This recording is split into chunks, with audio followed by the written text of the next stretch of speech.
This is a 2022 Hyundai Tucson with a Cobra touch immobiliser.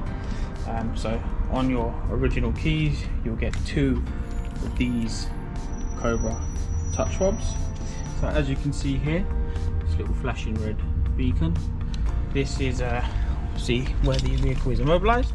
So if I put my foot obviously on the clutch on this one, because this is a manual car, and I go to start it, you're gonna notice there's no start and nothing up there. I switch it back off, and I simply am going to use my touch key, and I'm going to touch the immobiliser, which is just there. You'll see that the red light has disappeared, and I can now start the vehicle. There we go.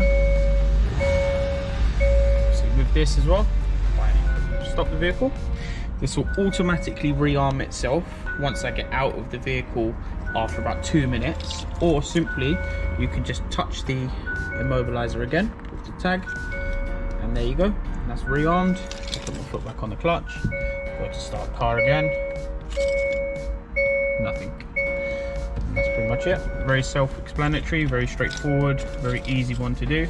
If you'd like this installed on your vehicle, give us a call on 0208 554 5554.